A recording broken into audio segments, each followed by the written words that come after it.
Pemerintah akhirnya mengumumkan subsidi kendaraan listrik diberikan sebesar 7 juta rupiah dan sebanyak 200 ribu motor listrik akan menikmati insentif ini. Kebijakan ini diklaim pemerintah bisa mendorong dan juga menggerakkan ekosistem kendaraan listrik berbasis baterai di Indonesia. Benarkah subsidi ini hanya akan menguntungkan produsen kendaraan listrik? Dan untuk membahasnya sudah bergabung melalui sambungan virtual Ketua Umum Asosiasi Industri Sepeda Motor Listrik Indonesia, Bapak Budi Setiadi. Selamat pagi, Pak Budi. Selamat pagi, Mbak. Ya, Pak Budi, tentunya salam sehat. Ya, salam sehat juga, Pak. Ya, tentunya kabar insentif dari pemerintah ini menjadi angin segar bagi industri kendaraan listrik. Dengan pengumuman ini, apakah jumlah insentif yang diberikan sudah tepat? 7 juta rupiah.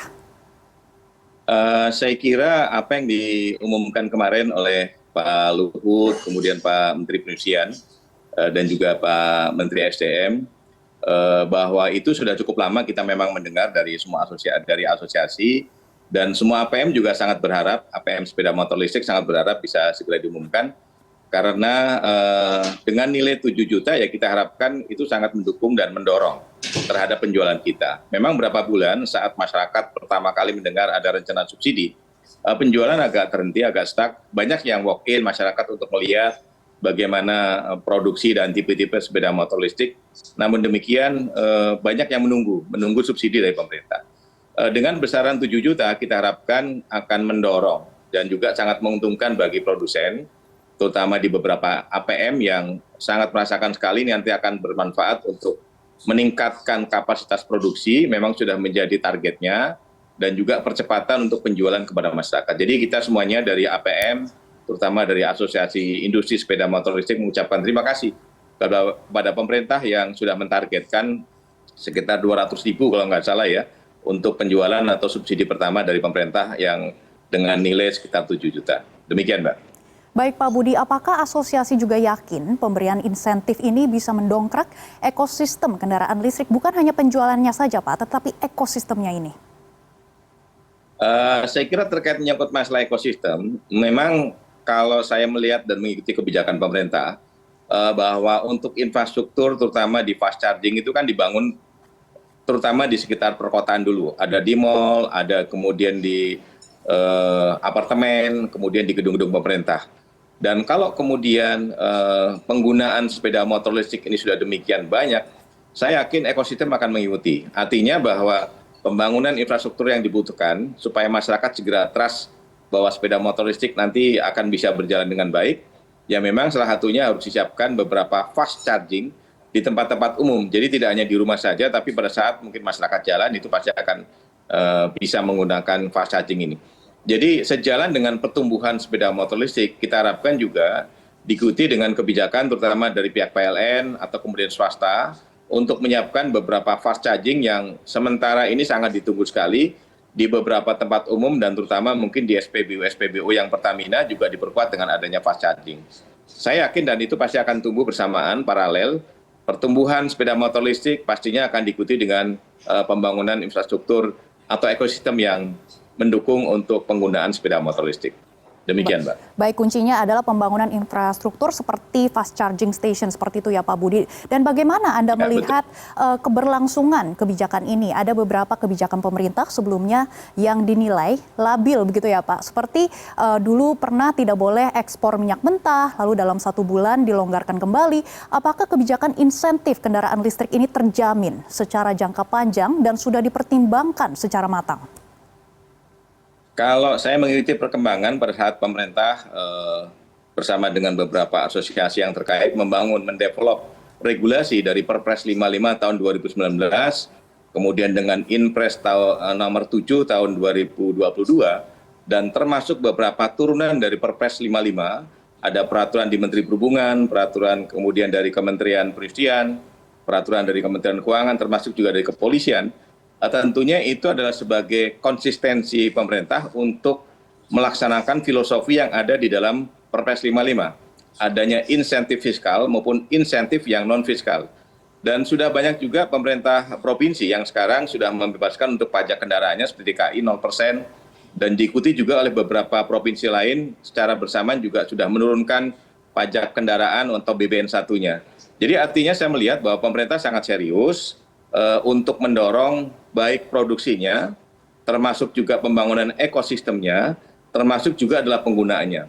Kami lihat seperti sekarang ini yang sangat didorong sekali juga adalah menyangkut masalah konversi, karena target seperti yang disampaikan oleh beberapa menteri, 2 juta kendaraan listrik di tahun 2024, mungkin dengan kapasitas produksi di masing-masing pabrikan, mungkin akan sulit tercapai. Nah, untuk itu konversi juga sudah diperbolehkan dan sudah dilegalkan, ini juga sangat mendorong. Mudah-mudahan apa yang dilakukan oleh pemerintah mungkin disambut baik oleh beberapa APM kita sebagai anggota asosiasi, dan kita mungkin akan bersama-sama pemerintah untuk mendorong terhadap terwujudnya pertumbuhan sepeda motor listrik sebagai pengganti, atau supaya masyarakat ada shifting dari sepeda motor AIS ke sepeda motor listrik yang nanti akan bermanfaat, punya multiplier efek kepada pemerintah, subsidi berkurang, subsidi BBM berkurang, kemudian polusi udara juga berkurang, dan tentunya mungkin kita akan semakin baik untuk negara kita. Demikian, Mbak.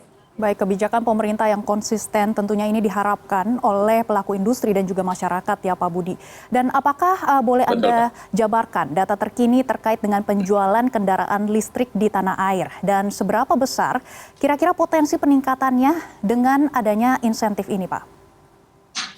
Ya, kalau saya melihat dan mengikuti, semenjak tahun 2019, pertumbuhan atau awal itu adanya pabrik sepeda motor listrik itu sekitar 9 ya, dan sebagian itu ada assembling dari beberapa mungkin produk yang ada di beberapa negara. Dan sekarang secara kuantitas, kalau saya lihat jumlah pabrikan sepeda motor listrik sudah mencapai sekitar angka 52. 52 pabrik itu yang sudah mengajukan SUT di Kementerian Perhubungan, artinya mereka sudah berproduksi dan sudah menjual kepada masyarakat. Jadi dari tahun 2019 sampai dengan tahun 2023 awal kemarin sekitar 52. Itu pertumbuhan pabrikannya. Kalau untuk pertumbuhan kendaraan listriknya sendiri, sampai dengan sekarang sudah bisa mencapai 40.000. Memang dibandingkan dengan sepeda motor yang AIS, kita masih jauh, hanya berapa persennya. Namun kami lihat dari tahun 2019 sampai dengan tahun 2023 ini, trennya naik terus, apalagi nanti dengan subsidi, saya lihat pastinya kita mengharapkan di tahun 2023 trennya akan naik tajam, dan ini akan sangat mendukung sekali dan kemudian menguntungkan kepada APM untuk adanya bisa cepat menjual kepada masyarakat, dan kita harapkan trust dari masyarakat kepada sepeda motor listrik didukung dengan adanya Inpres nomor 7 tahun 2022. Mudah-mudahan pemerintah juga segera menggunakan sehingga masyarakat akan mencontoh bagaimana transportasi yang digunakan oleh pemerintah baik untuk operasional maupun untuk inventaris di perkantoran, baik perkantoran di pusat maupun di gubernur maupun juga di kabupaten kota. Demikian, Mbak. Ya, banyak keraguan juga ya Pak dari masyarakat. Misalnya meski sudah dapat insentif 7 juta rupiah, masyarakat khawatir industri malah menaikkan harga jualnya terlebih dahulu. Dan bagaimana asosiasi menanggapi hal ini? Saya kira harga sepeda motor listrik itu sangat ditentukan oleh kualitas baterainya. Jadi baterai ini kan ada baterai litium yang mungkin bisa bertahan bisa sampai 60 kilo, 70 kilo sampai dengan 100 kilo. Dan memang disparitas harga sepeda motor listrik saat sekarang ini ada yang bisa di angka 10 juta sampai dengan angka 40 juta. Saya yakin dan percaya dengan adanya subsidi ini nantinya akan terjadi satu keseimbangan harga di antara produksi sepeda motor listrik ini dengan harga yang mungkin barangkali bisa terjangkau. Karena memang dari komponen sepeda motor listrik sebetulnya yang paling mahal itu adalah komponen di baterainya. Itu hampir sekitar 40% harga itu di baterai. Jadi diharapkan bahwa nantinya dengan subsidi yang diberikan oleh pemerintah ini, kita harapkan akan terjadi satu equilibrium atau mungkin harga yang cocok untuk masyarakat, karena di awal memang kita juga sepakat sebetulnya kalau memang ini akan segera digunakan masyarakat, harganya jangan terlampau tinggi, kemudian tapi karena memang harga baterai yang cukup mahal, ada juga yang mungkin harga cukup tinggi, namun dengan adanya subsidi kita harapkan akan turun dan sangat terjangkau oleh masyarakat. Ya, Pak Budi, apakah ada kemungkinan kebijakan harga eceran tertinggi ini diterapkan? Seperti kita lihat dulu PCR kan ini juga harganya juga tinggi-tinggi begitu ya. Setiap produsen juga main harga seperti itu. Apakah nanti di kendaraan listrik sendiri juga akan menerapkan harga eceran tertinggi untuk menjangkau benefit konsumen? Saya kira kalau menyangkut masalah harga tergantung dengan komponen atau kemudian kualitas baterai, kembali saya katakan. Jadi kalau komponen dari motor listrik itu sendiri mungkin kualitasnya bagus, kemudian juga menyangkut masalah baterainya juga bagus, saya kira mungkin mereka akan bisa menentukan harga. Tapi harga rata-rata tentunya kisarannya itu bisa sekitar angka 20 jutaan. Jadi kalau 20 juta mungkin ada subsidi 7 juta, ya berarti masyarakat tinggal menyiapkan sekitar 13 juta. Jadi masih di bawah dengan harga sepeda motor yang ICE. Tapi menyangkut masalah untuk yang harga yang mungkin yang tinggi maupun rendah, ini saya kira sangat tergantung dengan penggunaan komponen yang saya katakan tadi. Baik Pak Budi, ini jadi sepertinya harga akan dilepaskan ke pasar dan supply dan demand akan menentukan harga pasar tersendiri. Ya Pak Budi, jika kita bicara gambaran yang lebih luas ya Pak Budi dari pandangan asosiasi, seberapa siap masyarakat Indonesia bisa beralih kepada kendaraan berbasis listrik?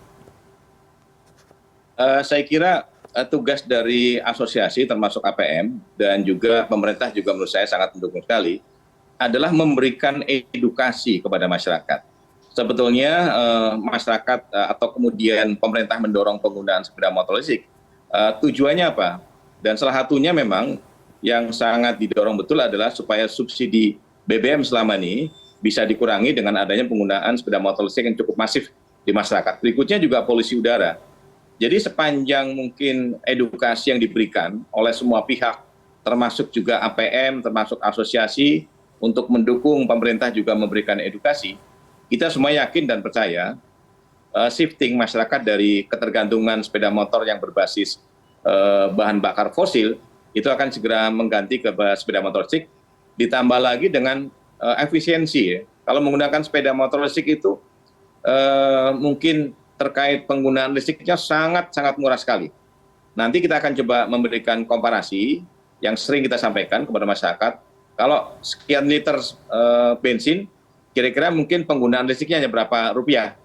Nah kalau seperti itu saya kira akan terjadi perubahan kebiasaan, perubahan perilaku masyarakat, ketergantungan dari sepeda motor ICE ke sepeda motor listrik. Demikian, Mbak. Ya Pak Budi, saat ini kami juga mendapatkan data hanya 3 merek motor listrik yang mendapatkan subsidi dari pemerintah ini. Dan bagaimana dengan nasib merek yang lain? Apakah mereka juga akan mempunyai kesempatan? Kendalanya apa saja Pak Budi?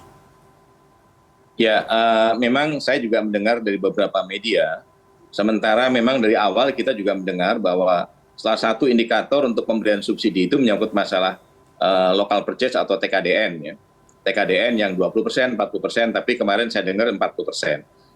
Memang belum semua pabrikan sepeda motor listrik mencapai target 40% untuk TKDN. Sesuai di dalam peraturan Perpres 55, memang ada target pemerintah setiap berapa tahun TKDN itu harus naik. Nah, karena menyangkut masalah ketersediaan untuk spare part sebagian tidak ada di Indonesia, itu yang kemudian belum tercapainya target untuk TKDN 40%. Namun demikian, dengan adanya persyaratan subsidi yang harus mencapai target 40%, kita harapkan semua dari anggota asosiasi atau sepeda motor listrik APM ini akan berlomba-lomba meningkatkan TKD-nya sebagaimana arahan dari Pak Presiden, supaya mereka segera meningkatkan TKDN sampai dengan 40%, supaya bisa mendapatkan subsidi seperti yang sekarang diberikan oleh pemerintah. Demikian, Mbak. Baik, salah satu syarat untuk mendapatkan insentif dari pemerintah ini adalah TKDN-nya harus di atas 40%. Terima kasih Pak Budi sudah bergabung bersama kami di CNN Indonesia Bisnis dan Referensi.